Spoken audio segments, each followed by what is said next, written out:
Hello everyone, welcome back to our YouTube channel. आज हम पढ़ेंगे क्लास 8 सोशल साइंस का फर्स्ट चैप्टर, जो कि है natural resources and their use. तो सबसे पहले नेचर क्या होता है, इसको एक क्वेश्चन से हैंडल करेंगे। हम जिस हवा में सांस लेते हैं, जो पानी पीते हैं, पेड़, पहाड़, पौधे, नदियाँ, क्या ये सब इंसानों ने बनाया है? बिल्कुल नहीं, ये सब हमें नेचर से मिलते हैं। इसलिए इसकी डेफिनेशन याद रखनी चाहिए। Nature includes all the living and non-living components in the environment that not made by human beings। मतलब कि वो सभी living and non living components जो कि ह्यूमंस के द्वारा नहीं बनाए गए। आप ही बताइए, जैसे कि ये हवा है, वाटर, एयर, फॉरेस्ट, मिनरल, कोल, पेट्रोलियम, नेचुरल गैसेस, ये सारे क्या ह्यूमंस बना सकते हैं? नहीं, ये सारी चीज़ें हमें नेचर से प्रोवाइड होते हैं। अब देखते हैं नेचर रिसोर्स कैसे बनाती है। और इंटरेस्टिंग क्वेश्चन है, क्या नेचर की हर चीज़ रिसोर्स होती है? तो इसका आंसर है नहीं। कोई भी चीज़ तभी रिसोर्स बनती है जब ह्यूमंस की नीड्स को फुलफिल करती है। अब एक एग्जांपल से समझते हैं। मान लीजिए यहाँ एक पेड़ है। अभी ये सिर्फ नेचर है, लेकिन इस पेड़ की लकड़ी लेके इससे फर्नीचर बनाते हैं तो ये ह्यूमंस के नीड में आते हैं। आप इस पे बैठ के स्टडी करते हैं, जैसे कि अब ये ह्यूमंस के काम आने लगे, तो इसका मतलब ये अब ये रिसोर्सेज में आ गए। जैसे कि यहाँ लिखा है ट्रीज एंड फॉरेस्ट नेचर है, बट उसी को हम वुड में कन्वर्ट कर दिया और उसको फर्नीचर बना दिया, तो वो अब रिसोर्सेज कहलाएगा।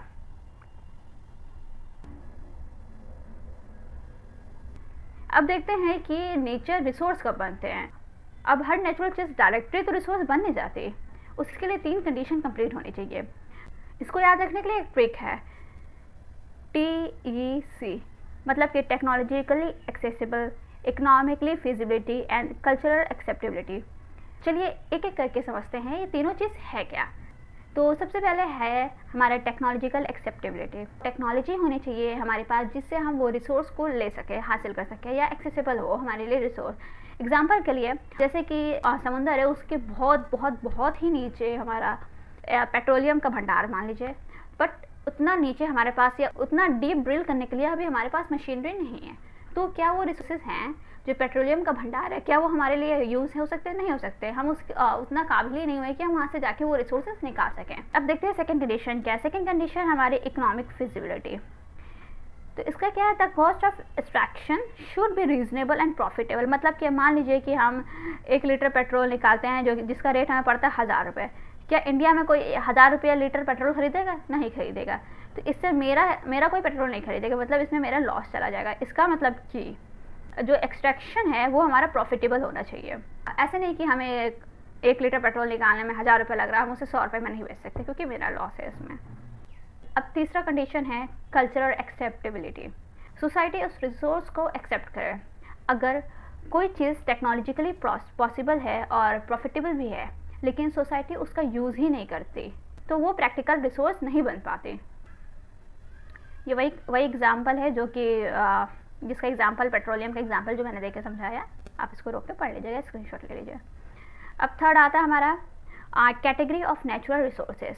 जो हमारे नेचुरल रिसोर्सेज हैं इनको क्लासिफाइड किया गया है उनके यूज़ और कैरेक्टरिस्टिक के बेसिस पे। तो हमारा सबसे पहले है रिसोर्सेज एसेंशियल फॉर लाइफ। मतलब कि जो चीज़ें हमारे ह्यूमन सर्वाइवल के लिए वेरी वेरी इंपॉर्टेंट, जैसे कि एयर, वाटर, फूड, सॉइल, इसके बिना हम ह्यूमन लाइफ को इमेजिन नहीं कर सकते। इसका इंपॉर्टेंस देख लेते हैं। जैसे कि एयर, फ्रेश एयर मिलती है हमें, वाटर हम और भी बहुत सारे पर्पसेस में यूज़ करते हैं, फूड जो कि मस्ट है हमारे लिए, सॉइल जिससे हमें एग्रीकल्चर वगैरह में मिलती है जिससे हम फूड प्रोडक्शन करते हैं। ये सभी चीज़ें नेचर के द्वारा ही प्रोवाइड कराई जाती है, इसे ह्यूमंस नहीं बना सकते हैं। दूसरा है रिसोर्सेज फॉर मटेरियल। ये वो सारे रिसोर्सेज है जिसको हम ऑब्जेक्ट और प्रोडक्ट्स बनाने के लिए यूज़ करते हैं। एग्जाम्पल के लिए वुड जिससे हम फर्नीचर बनाते हैं, मार्बल बिल्डिंग्स बनती है, गोल्ड, आयरन जैसे टूल और आर्ट वर्क बनता है। फिर आता है हमारा कॉटन जिससे हम कपड़े वगैरह बनाते हैं। मस्त बात यह है कि इंडिया जोग्राफिकली डाइवर्स है इन सब चीज़ों में, हमारे पास हमें ये सब चीज़ें मिलती हैं। थर्ड है हमारा रिसोर्स फॉर एनर्जी। रिसोर्सेज जो कि एक मॉडर्न सोसाइटी के लिए वेरी इंपॉर्टेंट। इनका एग्जाम्पल देख लेते हैं। Coal, petroleum, natural gases, water, wind, sunlight. इन सभी चीज़ों को हम इस्तेमाल करते हैं इलेक्ट्रिसिटी जनरेशन में, ट्रांसपोर्ट, इंडस्ट्रीज़, होम, और ये सभी चीज़ें एक फाउंडेशन की तरह काम करते हैं इकोनॉमिक डेवलपमेंट के लिए। ये सभी वही है जो मैंने उससे फ्लो चार्ट से सब समझा दिया है। अब आते हैं हम renewable and non renewable resources के बारे में। रिन्यूएबल रिसोर्सेज वो होते हैं जो नेचर दोबारा बना सकती है, मतलब वक्त के साथ दोबारा ये तैयार हो जाते हैं। लाइक एग्जांपल के लिए सोलर एनर्जी, सूरज कहीं जा रहा नहीं जा रहा है। जैसे कि विंड एनर्जी, आज भी हवा चली, कल भी हवा चलेगी, उससे पहले भी चलती थी। रिवर वाटर, जिस पे हम डैम बनाते हैं। फिर आता है हमारा फॉरेस्ट, फॉरेस्ट भी एक रिन्यूएबल रिसोर्सेज है। सॉइल, अब इनकी कैरेक्टरिस्टिक के बाद कैन बी रीयूज कंटिन्यू, मतलब कि इसको लंबे टाइम के लिए इस्तेमाल कर सकते हैं, ये ख़त्म नहीं होने वाली हैं। जैसे कि सूरज आज भी है, कल भी रहेगा, नहीं ख़त्म होगा, वो रीजनरेट थ्रू नेचुरल प्रोसेस है। अब एक इम्पॉर्टेंट बात, रिन्यूएबल का मतलब अनलिमिटेड बिल्कुल नहीं होता है। एग्जाम्पल के लिए, अगर हम फॉरेस्ट को उतने स्पीड से काट दें कि नए पेड़ उगने का टाइम ही ना मिले, तो फॉरेस्ट भी ख़त्म हो सकता है। मतलब कि स्पीड से हम लोग जंगल काट रहे हैं, उस स्पीड से हम अगर पेड़ ना लगाएं तो वो फॉरेस्ट ख़त्म हो सकते हैं। तो रिन्यूएबल रिसोर्सेज जब भी तक रहेंगे जब तक ह्यूमन इतने फास्ट उसको यूज़ ना करे कि उसको नेचर दोबारा रिस्टोर नहीं कर सके।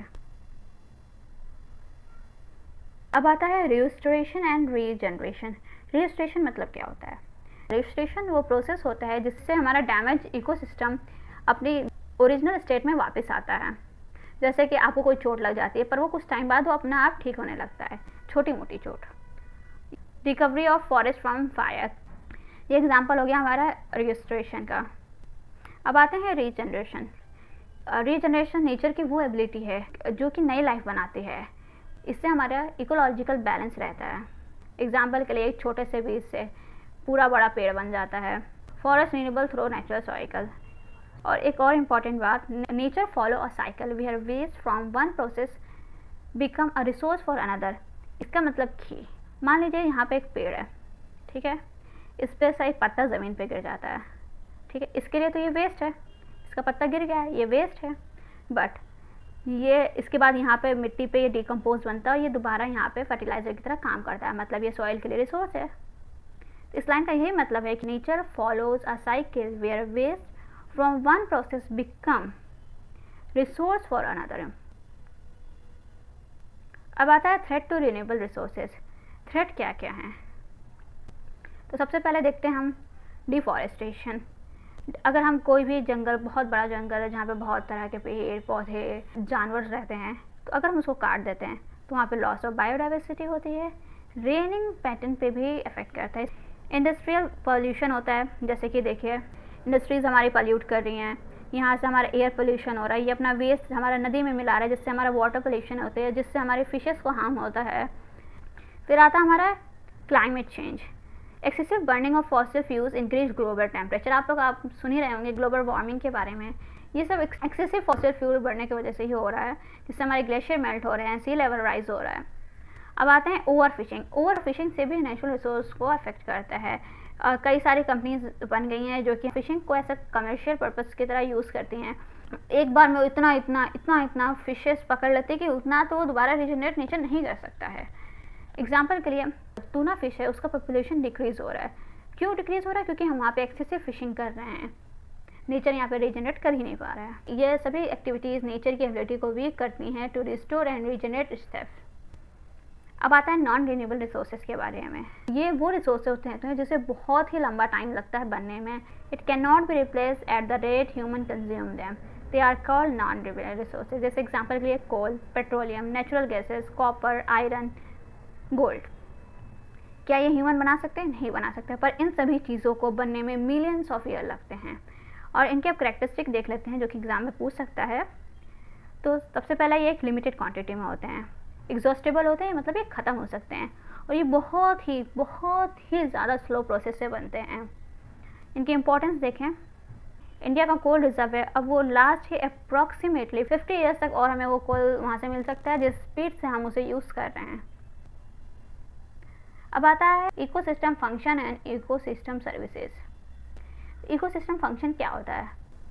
इकोसिस्टम फंक्शन वो नेचुरल प्रोसेस हैं जो इकोसिस्टम खुद परफॉर्म करता है, मतलब कि वो काम जो नेचर खुद करता है उसे इकोसिस्टम फंक्शन कहते हैं।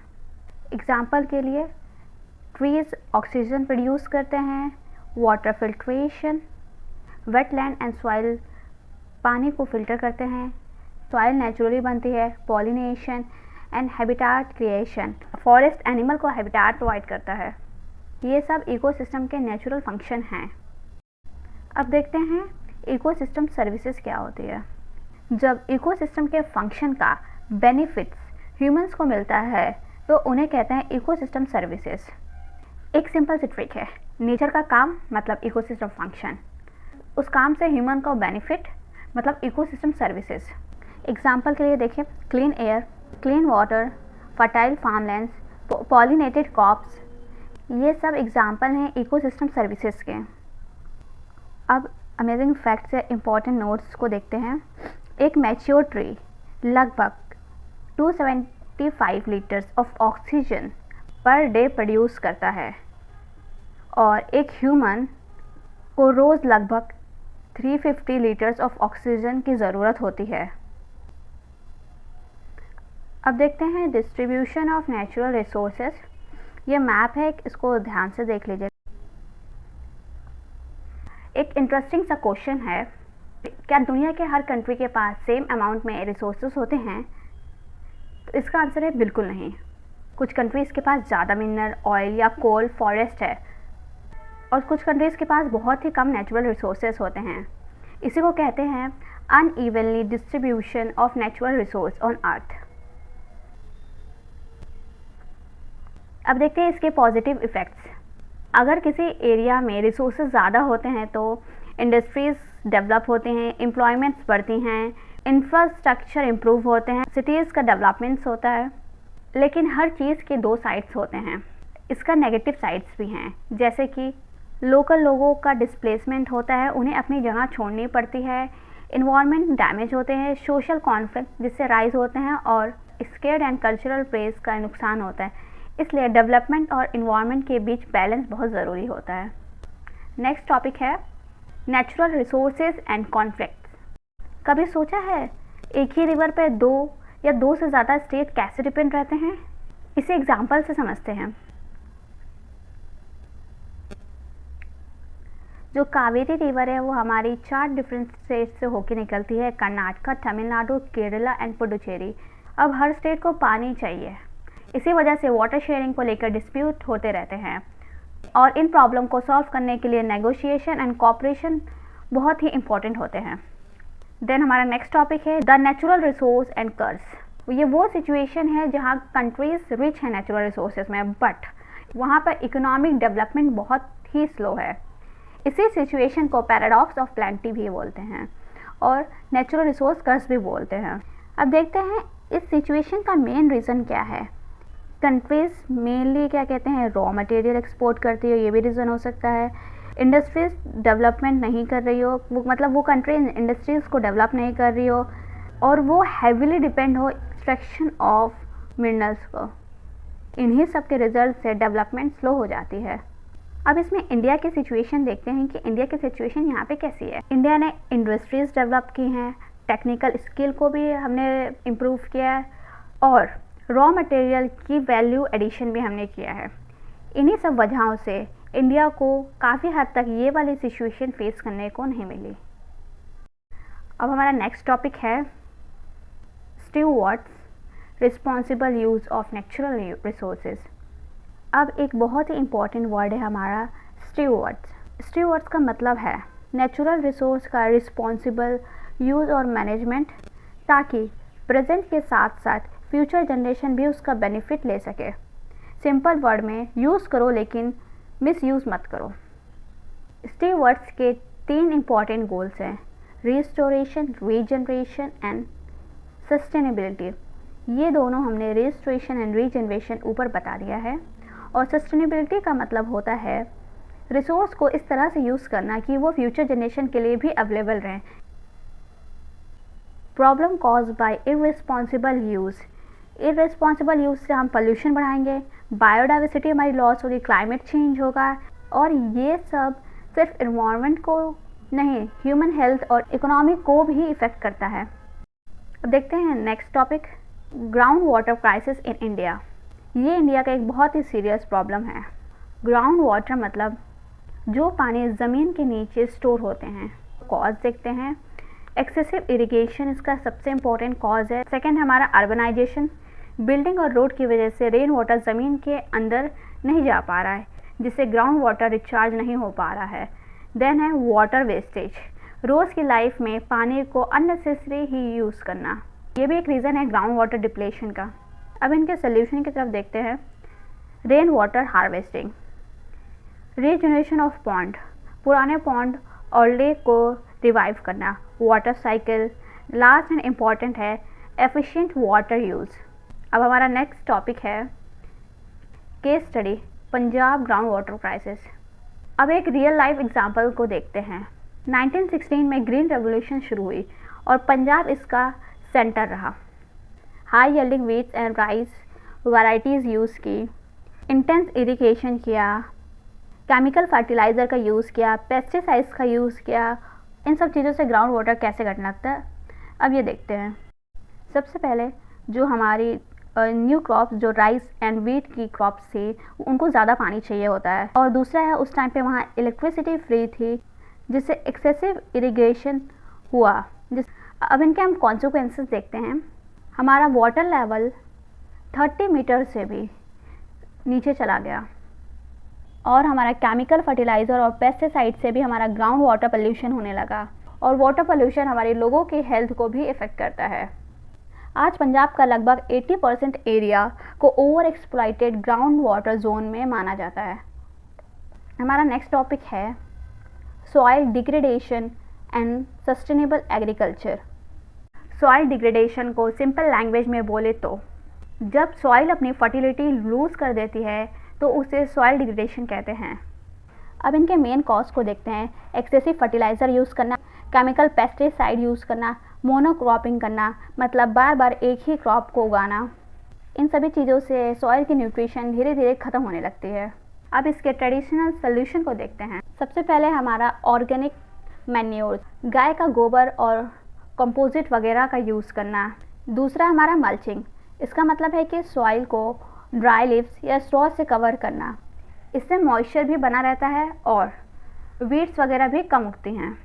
थर्ड है हमारा क्रॉपिंग। यहाँ पे क्रॉपिंग नहीं होगा, यहाँ पे रोटेशन होगा, क्रॉप रोटेशन। क्रॉप रोटेशन का मतलब होता है हर सीज़न में अलग अलग क्रॉप उगाना। मतलब आज हमने राइस उगा दिया, दूसरे सीज़न में हमने दूसरा क्रॉप उगा दिया। और लास्ट है हमारा मिक्स क्रॉपिंग। इसका मतलब है कि एक साथ अलग अलग क्रॉप वगैरह को उगाना। ये सारे मेथड सॉइल को हेल्दी रखते हैं और लॉन्ग टर्म फार्मिंग को सस्टेनेबल बनाते हैं। अब हमारा नेक्स्ट टॉपिक है the cement industries and pollution. देखिए, सीमेंट के बिना हाउस, स्कूल, हॉस्पिटल या रोड बनाना पॉसिबल है क्या? तो इसका जवाब है बिल्कुल नहीं। लेकिन जो सीमेंट इंडस्ट्रीज़ है उनके कुछ इन्वायरमेंटल इफ़ेक्ट्स भी होते हैं। सबसे पहला प्रॉब्लम जो है एयर पोल्यूशन का। सीमेंट फैक्ट्रीज से हमारे फाइन डस्ट निकलते हैं। ये डस्ट लंग्स में जाकर ब्रीथिंग प्रॉब्लम क्रिएट्स कर सकती है। प्लांट्स की ग्रोथ भी इफ़ेक्ट होती है इससे। दूसरा है हमारा soil and water pollution. Industrial waste nearby land and water bodies को पोल्यूट करती है। थर्ड है हमारा हेल्थ हजार्ड। फैक्ट्रीज वर्कर और आसपास के रहने वाले लोगों को रेस्पिरेटरी डिसीजेस का भी शिकार हो सकते हैं। पोल्यूशन कंट्रोल बोर्ड्स के गाइडलाइंस को हमें फॉलो करना चाहिए। हमें इको फ्रेंडली मटेरियल का यूज़ करना चाहिए, जैसे mud, stone, plant based material and recycle materials, और सस्टेनेबल कंस्ट्रक्शन टेक्निक्स को हमें अडॉप्ट करना चाहिए। देन हमारा नेक्स्ट टॉपिक है वृक्ष आयुर्वेदा। नाम से ही समझ में आ रहा है, वृक्ष का मतलब ट्री एंड आयुर्वेद का मतलब साइंस ऑफ लाइफ। यह एक एंशिएंट इंडिया की बोटैनिकल साइंस है जो हमें बताती है कौन से सॉइल के लिए कौन से प्लांट सूटेबल होंगे। प्रॉपर ट्रीटमेंट एंड प्रिजर्वेशन बताता है हमें, साइंटिफिक मेथड समझाता है इरिगेशन का, natural pest control using plant based material, crop rotation and mix cropping समझाता है, soil conservation through proper ploughing. ये सब चीज़ें हमारी प्रमोट करती हैं sustainable agriculture and soil conservation. अब देखते हैं हमारा नेक्स्ट टॉपिक जो कि है ऑर्गेनिक फार्मिंग इन सिक्किम। इसके बैकग्राउंड में देखें, सिक्किम हमारा ग्रेजुअली केमिकल फार्मिंग से ऑर्गेनिक फार्मिंग की तरफ शिफ्ट हुआ है। स्टार्टिंग में तो हमारी जो क्रॉप यील्डिंग थी वो डिक्लाइन हुई क्योंकि सॉइल को टाइम चाहिए होते रिकवर करने के लिए, और जो वहाँ की गवर्नमेंट थी वो ऑर्गेनिक फार्मिंग को प्रमोट करती थी। ये सभी चेंज इंट्रोड्यूस करते हमारे कंपोजिट यूज़ को, नीम बेस्ड पेस्ट को हमारे, और मल्टीपल क्रॉपिंग को। इसका रिजल्ट से क्या होते हैं, हमारे जो सॉइल की हेल्थ होती है वो इंक्रीज़ होती है, बेनिफिशियल इंसेक्ट और बर्ड्स हमारे रिटर्न आते हैं, जिससे हमारी बायोडाइवर्सिटी इंक्रीज़ होती है और फार्मर को ऑर्गेनिक प्रोडक्ट्स का बेटर प्राइस मिलता है, और जो हमारा टूरिज़्म होता है उसका भी ग्रोथ होता है। और अब इम्पॉर्टेंट फैक्ट को देखते हैं। 2016 में हमारा सिक्किम वर्ल्ड का फर्स्ट ऑर्गेनिक स्टेट बनता है जहाँ पे फार्मर की इनकम 20% एवरेज से इंक्रीज़ होती है। अब चलते हैं हमारे चैप्टर के लास्ट टॉपिक पे, renewable energy and India's leadership. International solar alliance 2015 में इंडिया और फ्रांस ने मिलकर इसे लॉन्च किया था। इसका मेन ऑब्जेक्टिव हमारा था सोलर एनर्जी को प्रमोट करना, सपोर्ट देना हमारा जो डेवलपिंग कंट्रीज़ थी, जो हमारी फॉसिल फ्यूल पे डिपेंडेंसी थी हमें उसको कम करना और प्रमोट करना हमारा सस्टेनेबल एनर्जी सोल्यूशन पे। आज इंडिया रिन्यूएबल एनर्जी सेक्टर में दुनिया के लीडिंग कंट्रीज़ में से एक है। और ये हमारी कुछ इम्पॉर्टेंट डेफिनेशंस, जो ये सारे टर्म्स जो हैं हमारे चैप्टर्स में आए हैं, जिनको आप वीडियो रोक के या स्क्रीनशॉट करके इन्हें पढ़ लीजिएगा, इन्हें याद कर लीजिएगा। और इसी के साथ हमारा natural resource and their use का चैप्टर कंप्लीट होता है।